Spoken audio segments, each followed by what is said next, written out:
इयम् आकाशवाणी। सम्प्रति वार्ताः श्रूयन्ताम्। प्रवाचकः कृष्णप्रसादोपाध्यायः।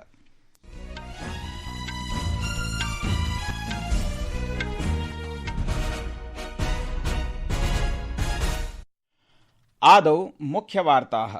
प्रधानमन्त्री नरेन्द्र मोदी स्वकीयायाः पञ्चराष्ट्रिययात्रायाः तृतीये चरणे अर्जेन्टीनादेशस्य राजधानीं ब्यूनस् ऐरेस् इति नगरं सम्प्राप्तवान्। तत्र द्विपाक्षिकयोजनाबद्ध सहभागित्वं सुदृढं कर्तुम् अद्य सायंकाले प्रतिनिधिस्तरीयवार्ता च भविष्यति।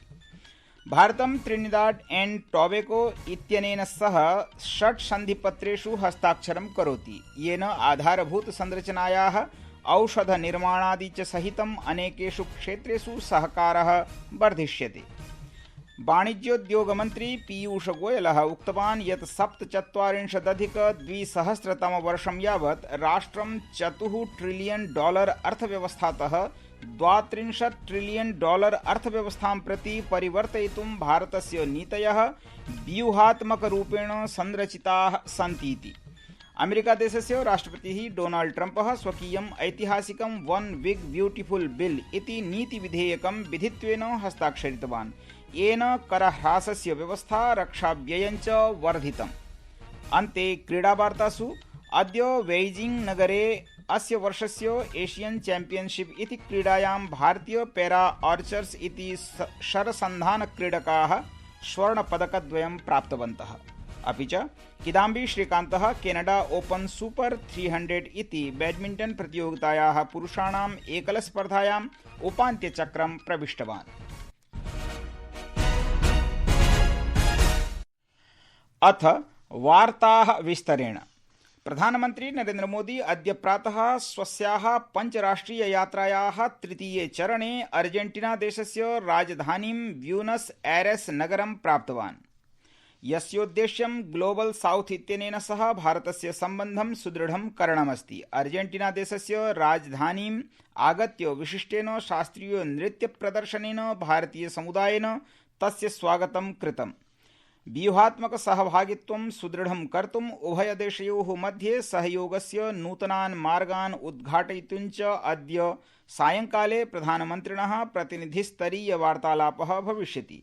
प्रधानमन्त्री मोदी गतसायं पोर्ट ऑफ स्पेन नगरस्य प्रतिष्ठित रेड हाउस इत्यत्र स्वस्य ट्रिनिडैड टोबैगो समकक्षीयेण कमला प्रसाद बिसेसर इत्यनया सह विस्तृतं वार्तालापं कृतवान्।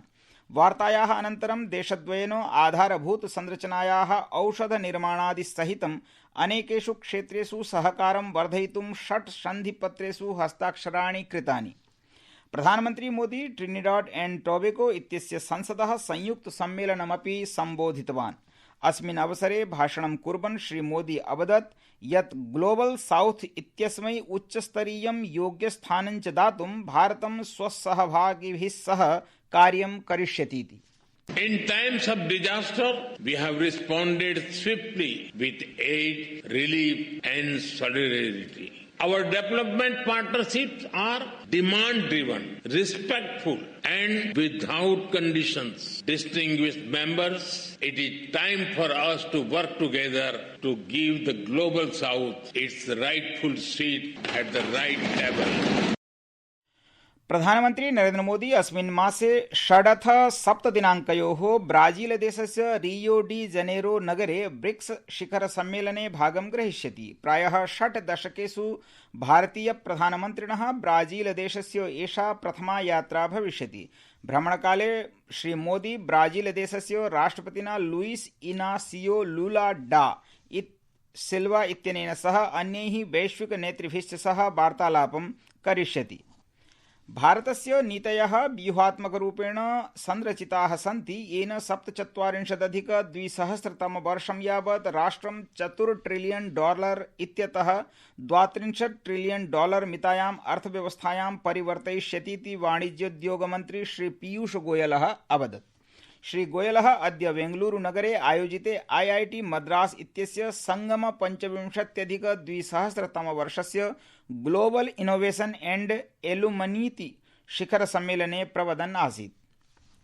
सूचना प्रसारण संसदीय कार्य राज्यमन्त्री एल मुरुगन इत्येषः अवदत् यत् देशस्य सामान्यजनान् उत्तम चिकित्सा सुविधाः प्रदातुं आयुष्मान भारत योजना अतीव लाभप्रदा अस्तीति अद्य तिरुवनन्तपुरम नगरे श्री उत्थ्राडोम तिरुनाल आयुर्विज्ञान संस्थानस्य 14 दीक्षान्त समारोहम् उद्घाटयन् सः उक्तवान् यत् देशे चिकित्सा महाविद्यालयानां संख्या गत 10 वर्षेषु द्विगुणाधिक्येन प्रायः वर्धिता अस्ति। सः अवदत् यत् भारते स्वास्थ्य व्यवस्था अन्ताराष्ट्रिय मानकानुरूपं च अस्तीति। संस्कृतवार्तायाः संस्करणमिदम् इदानीम् आकाशवाणीतः प्रसार्यते। सममेव कार्यक्रमोऽयम् आकाशवाण्याः www.newsonair.gov.in वेबसाइट इत्यत्र अथ news on AIR mobile app इत्यत्र अपि उपलब्धो भविष्यति। केन्द्रीय गृह सहकारिता मन्त्री अमित शाहः अद्य गुजरातस्य आनन्दनगरे देशस्य प्रथम सहकारिता विश्वविद्यालयत्वेन त्रिभुवन सहकारी विश्वविद्यालयस्य शिलान्यासं कृतवान्। कार्यक्रमावसरे श्री शाहः अवदत् यत् गत 4 वर्षेषु सहकार मन्त्रालयेन 60 नूतनानि उपक्रमाणि प्रारब्धानि। सहकार मन्त्रालयस्य स्थापना कोटिशः निर्धनानां ग्रामीणानां च जीवने आशां जनयितुम् अभवदिति। देश के प्रधानमंत्री नरेंद्र मोदी जी ने तय किया कि करोड़ों गरीब, करोड़ों ग्रामीण, उनके जीवन में आशा का संचार, उनकी आर्थिक समृद्धि के लिए देश में सहकारिता मंत्रालय की स्थापना की जाए। उसके बाद सहकारिता मंत्रालय ने राष्ट्रीय स्तर पर केंद्र में एक अलग मंत्रालय की स्थापना हो। एतदतिरिच्य अयं विश्वविद्यालयः न केवलं सहकारिणः कर्मचारिणः अपितु त्रिभुवन भाई इति सदृशाः समर्पिताः सहकारनेतारः अपि सज्जीकर्तुं शक्नोति, ये सहकारी क्षेत्रस्य अध्ययनं कृत्वा नेतृत्वं च करिष्यन्तीति श्री शाहः अवदत्। आज जो हम करने जा रहे त्रिभुवन सहकारी यूनिवर्सिटी का शिलान्यास करने जा रहे हैं, वो सहकारिता क्षेत्र को मजबूत करने के लिए सारी की सारी कमियों की पूर्ति करने वाला ये एकमात्र इनिशिएटिव है। कार्यक्रमावधौ श्री शाहः सहकार मंत्रालयस्य तथा एनसीईआरटी इत्यस्य सहयोगेन विश्वविद्यालयीय छात्रेभ्यः निर्मितस्य सहकारस्य विषये विशेषस्य द्विभाषीयस्य मॉड्यूल इत्यस्य अनावरणमपि अकरोत्। संयुक्त राज्य अमेरिका देशस्य राष्ट्रपतिना डोनाल्ड ट्रम्प इत्यनेन वन बिग ब्यूटिफुल विल इति नाम्ना प्रसिद्धं स्वस्य ऐतिहासिकं नीतिविधेयकं विधिरूपेण हस्ताक्षरितम्। विधिरयं राष्ट्रपति ट्रम्प इत्यस्य कार्यसूच्याः प्रमुखान् भागान् प्रवर्तयति, यथा करह्रासः, रक्षाव्ययाभिवर्धनम्, अप्रवासिनः दमनं चेति। व्हाइट हाउस इत्यत्र आयोजितः हस्ताक्षरकार्यक्रमः ह्यः वाशिंगटन डीसी इत्यत्र स्वातन्त्र्यदिवसस्योत्सवेन सह सम्बद्धः आसीत्। उत्तराखण्ड राज्ये मुख्यमन्त्री पुष्कर सिंह धामी इत्येषः अद्य चम्पावत मण्डलस्य टनकपुर नगरात् कैलास मानसरोवर यात्रायाः प्रथमसमूहं ध्वजप्रदर्शनपूर्वकं प्रेषितवान्। देहल्याः प्रस्थितः समूहः ह्यः सायंकाले टनकपुरमिति प्रथमस्थानं प्राप्नोत्। अस्मिन् समूहे गुजरात, दिल्ली, राजस्थान, महाराष्ट्र, उत्तर प्रदेश, पश्चिम बंगाल, तेलंगाना, छत्तीसगढ़ादिभ्यः प्रायः 50 तीर्थयात्रिणः सन्ति। अवसरेऽस्मिन् मुख्यमंत्री अवदत् यत् तीर्थयात्रिकाणां सुरक्षायै सौख्याय च सर्वाः व्यवस्थाः कृताः सन्तीति।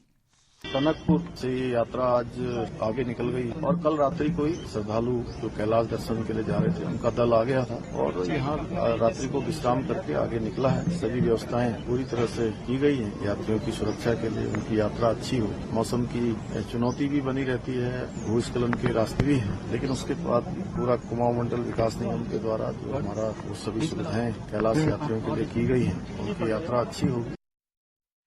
अद्य बेइजिंग नगरे अस्य वर्षस्य एशियन चैंपियनशिप इति क्रीडायां भारतीय पैरा आर्चर्स इति शरसन्धानक्रीडकाः स्वर्णपदकद्वयं प्राप्तवन्तः।